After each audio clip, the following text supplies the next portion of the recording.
Good afternoon, CFM. This is Coach Matt with our Friday workout. We're gonna finish the week on a fun workout. This is a Flex Friday style workout, which means that we will have a clock running just so you can keep tabs on time. There's a couple things that are timed, but this is what's known as a giant set, where we will have a focus movement. In today's workout, it is the seated press. And then everything else is accessory and conditioning. So you'll do one set of the seated press and then move through one round of the entire conditioning piece, which has lots of different exercises that are more segmented and specialized. And the main movement is our functional movement, okay? So for the warm up, we're gonna start off with a 3-minute warm up pace cardio segment. And then on your bench, we're gonna get 5 reps of the bench thread the needle. So this is to help loosen up the shoulders and the chest, but try to get your arms straight and then push your head and your ears past your arms, right? So we're stretching out the lats and the shoulders, and then this thread the needle movement where I'm sliding the back of my hand along the ground and trying to reach my cheek for the ground, and then pulling back like I'm drawing a bow and twisting up to the sky. Get reps on either side, 5 reps on either side as we go through that movement. It feels wonderful. Next one is Cossack squats. We are going to do just a little bit of leg work today, but it's always good to stretch out these movements on the day after you did your squats, right? So sometimes the stuff that I put into the warm-up is relevant to what we're doing, what we're about to do, and sometimes it is recovery work for what we've just done, right? And then the last one is a bottoms up kettlebell press.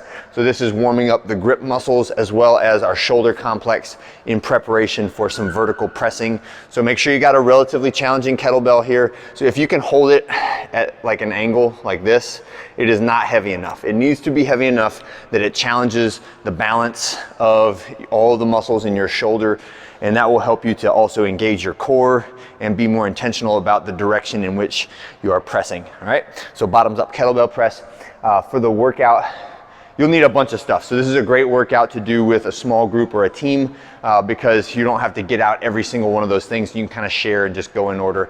These workouts, the time that it takes you is not as important, but the effort and technique on each individual movement are what's important, all right?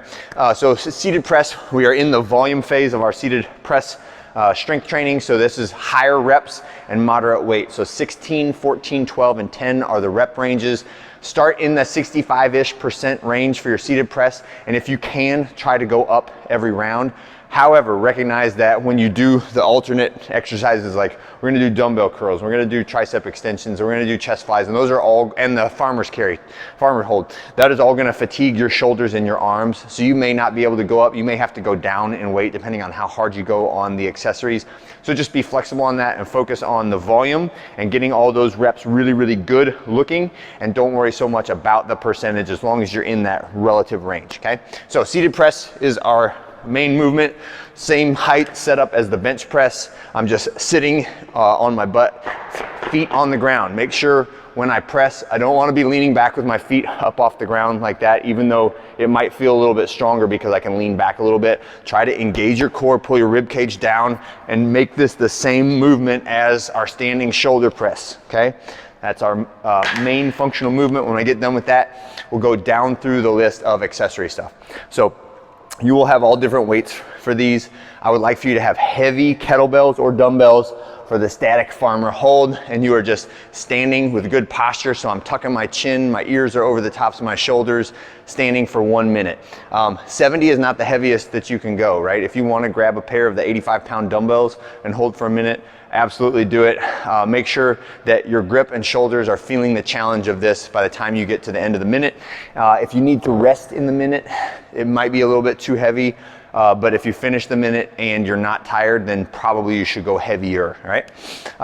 Set it up though so you have no more than 1 break in the course of accumulating 1 minute, and try to do that whole minute before you go and do anything else, even if you do have to take the break, all right? Next one is chest flies. So this is moderate load dumbbells in the 15 to 35 pounds is usually good, but I'm touching the dumbbells together at the top. My elbows are slightly bent and they are pointed out, right?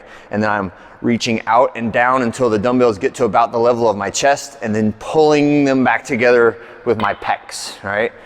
So out and down, about the same height as my body, and then pulling them back together touching them at the top and squeezing. All right, next one, we'll have a barbell on the ground for a bent over barbell row.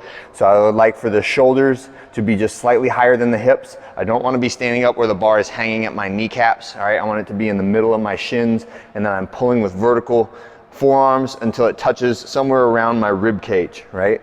I don't want it to be like in my lap, like with my arms like back here. And I also don't want to be like doing a bicep curl and trying to get it up towards my face. It should be a vertical pull with my forearms staying mostly vertical and my shoulders not moving much. So make sure I'm not like pulling myself down to touch my torso or standing up to get that bar up high. I'd like for my hips and my shoulders to stay in the same spot and only my arms pull that thing to my chest, okay? Next two are some arm exercise, so tricep extension. Tricep is the extending muscle on my elbow, so I'm squeezing my elbows tight to my body, pushing my hands down and away, and you can get a little bit more out of that by rotating your hand, your thumbs towards your pockets when you do it. And then you can either do the same band and pulling up, or you can use a pair of dumbbells for our dumbbell hammer curls. After that, your choice of abdominal movement. So you could do ab mat sit-up, V sit-up, GHD sit-up. If you do strict toes to bar, cut the reps in half, right? That is a much more challenging movement. And I would say like don't do the strict toes to bar unless you can at least get your feet above parallel, right? So if you're gonna do the strict toes to bar, make sure you can get your legs to at least above your hips when you do that, all right? And if you can get them all the way up to the bar, that's the best, and we're keeping that tempo nice and slow. When we say strict, that just means don't initiate with the kip and try to monitor or manage that eccentric of the strict toes to bar. So you're gonna get through that whole circuit 4 times. The only thing that changes as you go through it is the number of reps on the seated press and potentially the weight on the seated press, but use the first round as a diagnostic, right? So do I need to go heavier on the curls? Do I need to go lighter on the farmer's hold? Do I need to switch movements from the strict toes to bar and do something different? All of those are fine adjustments to make. Use each round is not just training, but it's information that can help you do better on the next round, okay? Have a great one, and I'll see you on Saturday.